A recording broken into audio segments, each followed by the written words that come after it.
આજે યોગીની એકાદશીના દિવસે આપણે શ્રીમદ ભગવદ્ ગીતાના 13મા અધ્યાયનો પાઠ સાંભળીશું. હરિ ઓમ.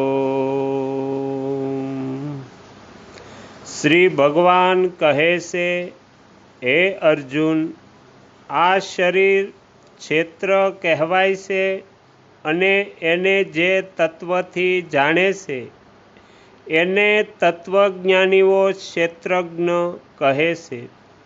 હે ભારત, બધા ક્ષેત્રોમાં ક્ષેત્રજ્ઞ અર્થાત બધા શરીરોમાં આત્મા પણ મને જ જાણ અને ક્ષેત્ર ક્ષેત્રજ્ઞનું અર્થાત વિકાર સહિત પ્રકૃતિ અને પુરુષના જુદાપણાનું જે જ્ઞાન છે એ જ જ્ઞાન છે એવો મારો મત છે.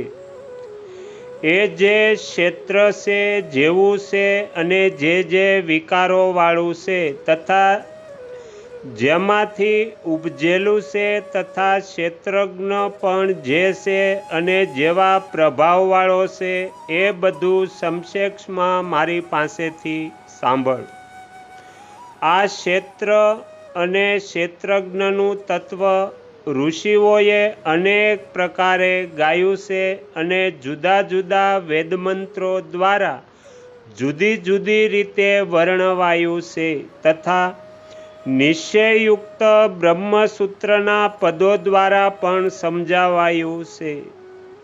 પંચ મહાભૂતો, અહંકાર, બુદ્ધિ અને મૂળ પ્રકૃતિ પણ તથા 10 ઇન્દ્રિયો, એક મન અને 5 ઇન્દ્રિયોના વિષયો અર્થાત શબ્દ, સ્પર્શ, રૂપ, રસ અને ગંધ તથા ઈચ્છા, દ્વેષ, સુખ, દુઃખ, સ્થૂળ દેહનો પિંડ, ચેતના અને ધૈર્ય, આમ વિકારોવાળું આ ક્ષેત્ર ટૂંકમાં કહ્યું.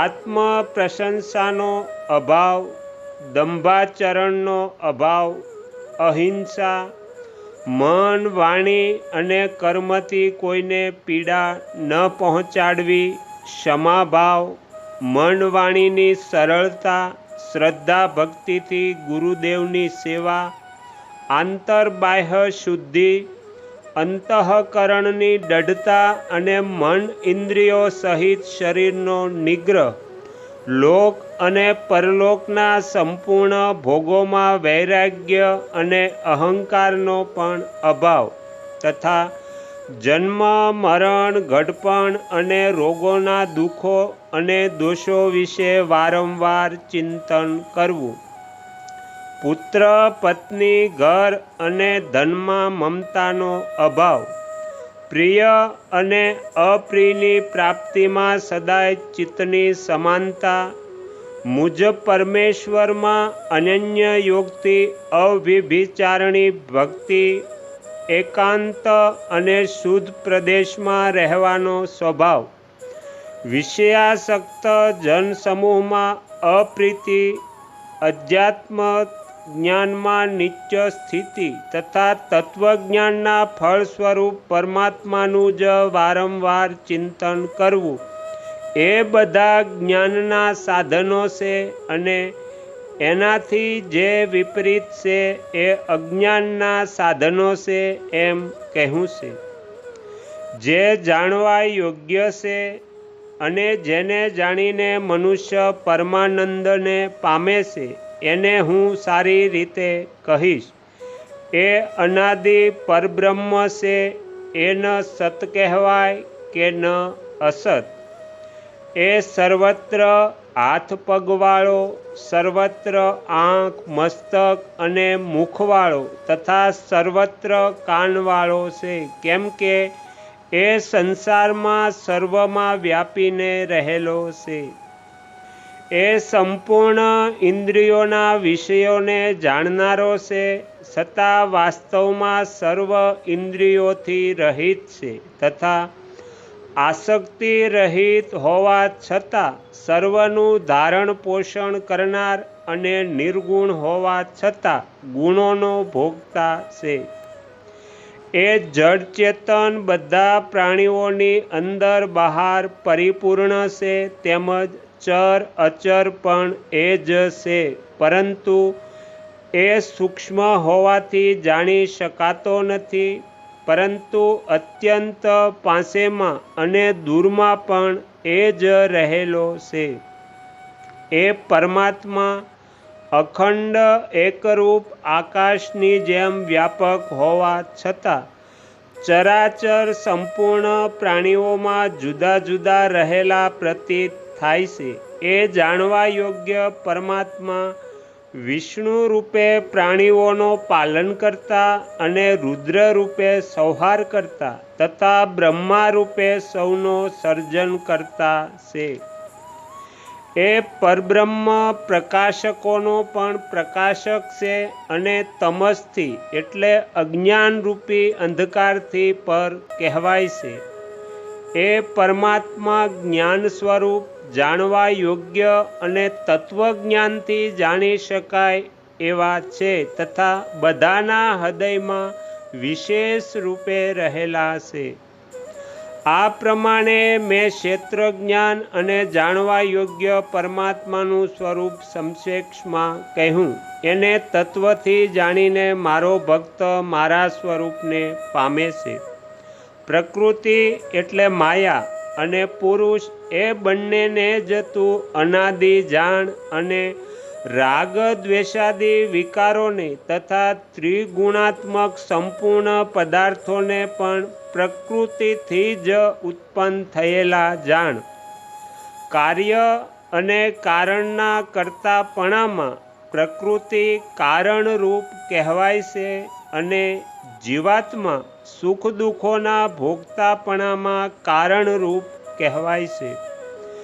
જીવાત્મા પ્રકૃતિમાં રહીને જ પ્રકૃતિથી ઉત્પન્ન થયેલા ત્રિગુણાત્મક પદાર્થોને ભોગવે છે અને આ ગુણોની આસક્તિ જ જીવાત્માને સારી નરસી યોનિઓમાં જન્મવાનું કારણ બને છે.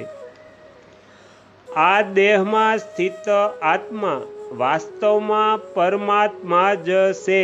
એ જ સાક્ષી હોવાથી ઉપદ્રષ્ટા અને સર્વની ક્રિયાની અનુમતિ આપનાર હોવાથી અનુમંતા, સર્વનું ધારણ પોષણ કરનાર હોવાથી ભરતા, જીવરૂપે ભોગતા, બ્રહ્મા વગેરેનો પણ સ્વામી હોવાથી મહેશ્વર અને શુદ્ધ સચ્ચિદાનંદ ઘન હોવાથી પરમાત્મા પણ કહેવાય છે. આ પ્રમાણે પુરુષને અને ગુણો સહિત પ્રકૃતિને જે મનુષ્ય તત્વથી જાણે છે એ સર્વ પ્રકારે કર્તવ્ય કર્મ કરતો રહેતો હોવા છતાં ફરી જન્મતો નથી. આ પરમાત્માને કેટલાક મનુષ્યો તો શુદ્ધ થયેલી સૂક્ષ્મ બુદ્ધિથી ધ્યાન દ્વારા પોતાના હૃદયમાં જુએ છે, કેટલાક જ્ઞાનયોગ દ્વારા અને કેટલાક કર્મયોગ દ્વારા જુએ છે, એટલે કે આત્મ સાક્ષાત્કાર કરે છે. પરંતુ આ પ્રમાણે જાણી શકવામાં અસમર્થ બીજા જે મંદ બુદ્ધિવાળા પુરુષો છે તેઓ આ પ્રમાણે જાણનારા તત્વજ્ઞાની પુરુષો પાસેથી સાંભળીને તે જ તદ અનુસાર ઉપાસના કરે છે અને એ શ્રવણપરાયક સાધકો પણ મૃત્યુરૂપી સંસાર સાગરથી નિસંદેહ તરી જાય છે. હે ભરત શ્રેષ્ઠ, જે કંઈ સ્થાવર જંગમ પ્રાણી ઉત્પન્ન થાય છે એ બધાને તું ક્ષેત્ર અને ક્ષેત્રજ્ઞના સંયોગથી ઉત્પન્ન થયેલા જાણ. જે પુરુષ નાશ પામનાર બધા ચરાચર પ્રાણીઓમાં અવિનાશી અને સમભાવે રહેલા પરમેશ્વરને જુએ છે એ જ યથાર્થ જુએ છે. કેમ કે જે પુરુષ બધામાં સમભાવથી રહેલા પરમેશ્વરને સમાન જોઈને પોતે પોતાનો નાશ કરતો નથી, આથી એ પરમ ગતિને પામે છે. અને જે પુરુષ સંપૂર્ણ કર્મોને સર્વ પ્રકારે પ્રકૃતિથી જ કરાતા જુએ છે અને આત્માને અકર્તા જુએ છે એ જ યથાર્થ જુએ છે. જે ક્ષણે આ પુરુષ જુદા જુદા પ્રાણીઓને એક પરમાત્મા જ રહેલો જુએ છે અને એ પરમાત્મામાંથી જ સર્વ પ્રાણીઓનો વિસ્તાર જુએ છે, એ જ ક્ષણે એ સચ્ચિદાનંદ ઘન બ્રહ્મને પામી લે છે. એ કુંતી પુત્ર, અનાદિ હોવાથી અને નિર્ગુણ હોવાથી આ અવિનાશી પરમાત્મા શરીરમાં રહેલો હોવા છતાં વાસ્તવમાં પોતે કંઈ કરતો નથી અને લેપાતો પણ નથી. જેમ આકાશ સર્વત્ર વ્યાપેલું હોવા છતાં સૂક્ષ્મ હોવાના લીધે લેપાતું નથી, એમ જ દેહમાં આત્મા સર્વત્ર રહેલો હોવા છતાં નિર્ગુણ હોવાને લીધે દેહના ગુણોથી લેપાતો નથી. હે ભારત, જેમ એક જ સૂર્ય આ સંપૂર્ણ બ્રહ્માંડને પ્રકાશમાન કરે છે, એમ જ એક જ આત્મા સંપૂર્ણ ક્ષેત્રોને એટલે બધા શરીરોને પ્રકાશમાન કરે છે. આ પ્રમાણે જેવો ક્ષેત્ર અને ક્ષેત્રજ્ઞના ભેદને તથા કાર્ય સહિત પ્રકૃતિથી બંધનમાંથી મુક્તિને જ્ઞાન દ્રષ્ટિથી તત્વથી જાણી લે છે, એ મહાત્મા પરબ્રહ્મ પરમાત્માને પામે છે. આ પ્રમાણે ઉપનિષદો, બ્રહ્મવિદ્યા તથા યોગશાસ્ત્ર રૂપ શ્રીમદ્ ભગવદ્ ગીતામાં શ્રી કૃષ્ણ તથા અર્જુનના સંવાદ વિશે ક્ષેત્ર ક્ષેત્રજ્ઞ વિભાગ યોગ નામનો 13મો અધ્યાય સંપૂર્ણ.